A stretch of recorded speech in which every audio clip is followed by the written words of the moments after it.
इस फिल्म की कहानी 3 ऐसी नन्स के ऊपर आधारित है जो अपनी हवस मिटाने के लिए एक गूंगे बहरे आदमी के साथ ही दिन रात घपाघप करती हैं। अब क्या वो अपने अंदर की खुजली मिटा पाती हैं? ये हम आज की इस एक्सप्लेनेशन में देखने वाले हैं। आज मैं जिस फिल्म को एक्सप्लेन करने वाला हूँ उसका नाम है द लिटिल आवर्स और ये फिल्म 2017 में रिलीज हुई थी। मूवी की शुरुआत में हम सिस्टर फर्नांडा को देखते हैं जो अपनी एक गधी को लेकर चर्च की तरफ जा रही होती है। चर्च पहुंचते ही उसके सामने सिस्टर जेनवरा आती है और वो उससे पूछती है कि तुम पूरी रात कहाँ पर थी। इस पर सिस्टर फर्नांडा उसे बोलती है कि वो इस गधी को पकड़ने गई थी जो रात को चर्च से भाग गई थी। इस पर जेनवरा उससे पूछती है कि रोज रात को ये गधी भाग कैसे जाती है।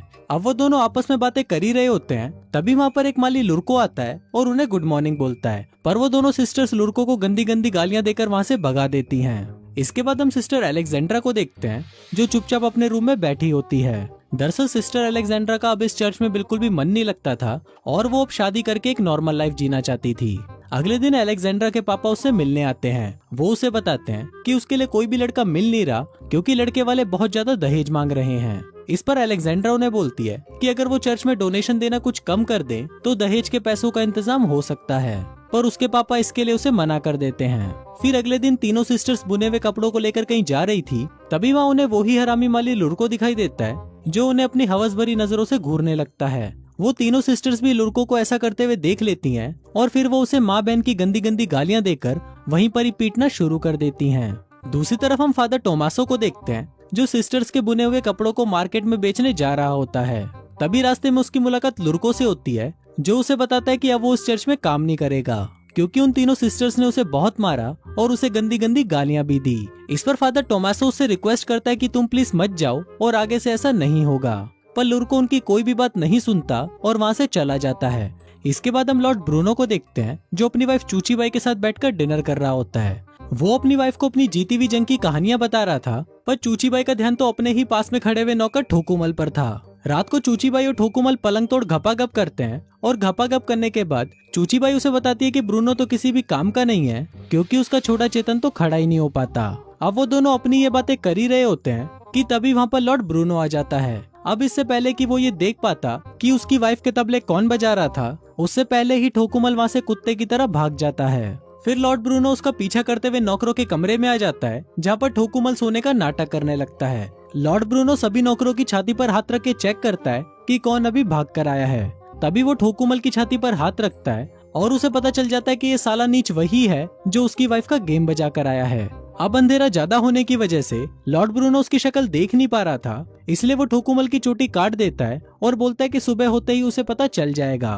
तभी लॉर्ड ब्रूनो के जाते ही ठोकुमल उठता है और अपने सभी साथियों की चोटी काट देता है। फिर अगली सुबह जब लॉर्ड ब्रूनो चेक करने के लिए उनके पास आता है तब उसे पता चलता है कि ठोकुमल ने उसका चूतिया काट दिया है। कुछ देर बाद चूची बाई फिर से घपाघप करने के लिए ठोकुमल के पास आती है और उसे कोने में दबोचकर उसके साथ खुले में ही चुम्मा चाटी करना शुरू कर देती है। अब उन दोनों की ये रासलीला ऊपर खड़ा हुआ लॉर्ड ब्रूनो भी देख रहा होता है और वो अपने सैनिकों को ठोकुमल की गोटियां काट कर लाने के लिए बोलता है। सैनिकों को आता हुआ देखकर ठोकुमल वहाँ से भाग जाता है और जंगल में जाकर छुप जाता है। जंगल में ठोकुमल फादर टोमासो को देखता है जो नशे में धुत होते हैं और उनकी कपड़ों से भरी हुई गाड़ी भी पलट चुकी होती है। अब ठोकुमल ये देखकर फादर टोमासो के पास आता है और उनकी मदद करता है। फादर टोमासो ठोकुमल से काफी इम्प्रेस हो जाता है और वो उसे अपने साथ चर्च में ले जाता है। फिर रात को टोमासो ठोकुमल को समझाता है कि तुम यहाँ पर गूंगे और बहरे बनने का नाटक करना, नहीं तो यहाँ की सिस्टर्स तुम्हारा जीना हराम कर देंगी। अगली सुबह फादर टोमासो ठोकुमल को सिस्टर मारिया से मिलवाता है और उन्हें बोलता है कि ये यहाँ पर माली की जॉब कर सकता है। अब सिस्टर मारिया पहले तो उसे रखने से मना कर देती है, पर फादर टोमासो के इंसिस्ट करने पर वो मान जाती है। अगले दिन ठोकुमल चर्च में अपना काम कर रहा होता है, तभी वहाँ पर सिस्टर फर्नांडा आती है और वो ठोकुमल की गर्दन पर कुल्हाड़ी रखकर उसे पूछने लगती है कि तुम कौन हो। पर तभी वहाँ पर सिस्टर मारिया आ जाती है और उसे बताती है कि ये हमारा नया माली है और ये गूंगा और बहरा है। फिर रात को फर्नांडा की एक दोस्त मार्था उससे मिलने आती है और फिर वो दोनों अलेक्जेंड्रा के कमरे में जाकर शराब पीने लगते हैं। फिर थोड़ी देर बाद जेनवरा भी वहाँ पर आ जाती है और फिर वो सभी मिलकर एक साथ घपाघप करते हैं। अगले दिन ठोकुमल जमीन की खुदाई कर रहा होता है, पर तभी वहाँ पर सिस्टर अलेक्जेंड्रा आ जाती है। फिर थोड़ी देर तक ठोकुमल से बातें करने के बाद अलेक्जेंड्रा के मन में भी हवस की आग भड़कने लगती है और वो वहीं पर ही ठोकुमल के साथ पेलन कार्यक्रम शुरू कर देती है। वो दोनों घपाघप का आनंद ले ही रहे होते हैं कि तभी चर्च की घंटी बज जाती है और अलेक्जेंड्रा वहाँ से चली जाती है। इसके बाद हम सिस्टर जेनवरा को देखते हैं जो सिस्टर फर्नांडा को अपनी दोस्त मार्था के साथ जंगल में जाते हुए देखती है। वो छुपकर उन दोनों का पीछा करती है और देखती है कि फर्नांडा और मार्था मिलकर बेलाडोना बना रही होती हैं। दोस्तों, बेलाडोना एक पत्ता होता है जिसको लगाकर औरतें मर्दों को अपनी तरफ अट्रैक्ट करती हैं। बेलाडोना लगाने के बाद वो दोनों ठोकुमल के कमरे में जाते हैं जहाँ पर वो सो रहा होता है। तभी वो दोनों भूखे नंगे भेड़िए की तरह ठोकुमल पर टूट पड़ती हैं और उसके साथ दबा दबा कर घपाघप करना शुरू कर देती हैं। फिर अगले दिन भोसड़ पप्पू नाम का एक आदमी चर्च में आता है और टोमासो और मारिया उसे चर्च घुमाने के लिए अपने साथ ले जाते हैं। दूसरी तरफ ठोकुमल चुपके से अलेक्जेंड्रा के कमरे में आ जाता है और फिर वो दोनों वहीं पर ही धुआंधार संभोग करना शुरू कर देते हैं। अब वो दोनों अपना कार्यक्रम कर ही रहे होते हैं, पर तभी वहाँ पर एक बूढ़ी नन आ जाती है जिसको देखकर ठोकुमल चिल्लाने लगता है। वहाँ अलेक्जेंड्रा भी ठोकुमल की आवाज सुन लेती है, पर वो उसको इग्नोर करके उस बूढ़ी नन के पास जाकर बैठ जाती है। वहीं ठोकुमल भी उसके पलंग के नीचे जाकर छुप जाता है। फिर थोड़ी देर बाद ठोकुमल वहाँ से भागने ही वाला होता है कि तभी वहाँ पर सिस्टर मारिया और भोसड़ पप्पू आ जाते हैं, जिसको देखकर ठोकुमल फिर से पलंग के नीचे घुस जाता है और फिर उनके जाते ही वहाँ से भाग जाता है। अगले दिन अलेक्जेंडर ठोकुमल के कमरे में आती है और उसे पूछती है कि तुमने मुझसे झूठ क्यों बोला कि तुम गूंगे बहरे हो। अब ठोकुमल उसे सच बता ही रहा होता है कि तभी वहाँ पर जेनवर आ जाती है और उसको देखकर अलेक्जेंडर एक कोने में जाकर छुप जाती है।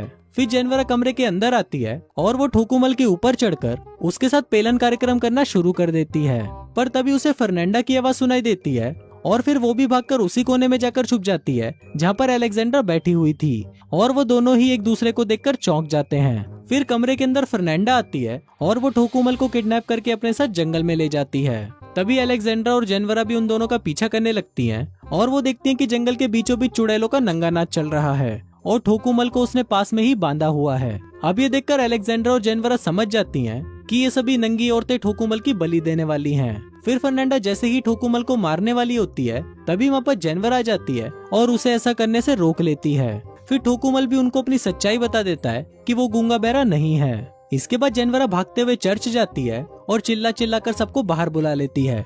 उसकी आवाज सुनकर बिशप भी वहाँ पर आ जाते हैं और जेनवरा उनको बताती है कि फर्नांडा एक डायन है। फिर बिशप सिस्टर मारिया को बुलाने उसके पास जाते हैं, पर तभी वो देखते हैं कि मारिया के रूम से फादर टोमासो भी बाहर निकल रहे हैं। अब ये देखकर सभी लोग चौंक जाते हैं कि मारिया टोमासो के साथ पेलन कार्यक्रम कर रही थी। फिर अगले दिन बिशप सबको सजा सुनाता है और वो फादर टोमासो को ट्रांसफर दूसरे चर्च में करवा देता है जहाँ पर सिर्फ मर्द ही रहते हैं। इसके बाद वो ठोकुमल को वापस लॉर्ड ब्रूनो के पास भेज देता है जहाँ पर लॉर्ड ब्रूनो उसे काल कोठरी में बंद कर देता है। वहीं बाकी तीनों सिस्टर्स को उनकी गलतियों की माफी मिल जाती है, पर उनको ठोकुमल की बहुत ज्यादा चिंता हो रही थी। दूसरी तरफ ठोकुमल काल कोठरी में बंद होता है और तभी वहाँ पर लॉर्ड ब्रूनो आता है और उसे बताता है कि आने वाले कुछ दिनों में उस पर कई तरह के टॉर्चर किए जाएंगे। फिर थोड़ी देर बाद हम देखते हैं कि वहाँ पर एक कछुआ आता है जिसकी पीठ पर एक मोमबत्ती जल रही होती है। दरअसल उस कछुए को उन तीनों सिस्टर्स ने भेजा था ताकि वो उससे सैनिकों का ध्यान भटका सके। फिर जैसे ही वो चूते सैनिक कछुए के पीछे जाने लगते हैं तभी वो सिस्टर वहाँ आकर ठोकुमल को नन वाले कपड़े पहनाती है और उसे वहाँ से ले जाती हैं। वो सिस्टर ठोकुमल की जगह एक पुतला रख देती हैं, जिससे सैनिकों को लगे कि ठोकुमल अभी भी वहीं पर ही है। अब वो तीनों सिस्टर्स और ठोकुमल आजाद हो जाते हैं और दूसरी तरफ फादर टोमासो और सिस्टर मारिया भी एक हो जाते हैं और इसी के साथ ही ये फिल्म यहीं खत्म हो जाती है।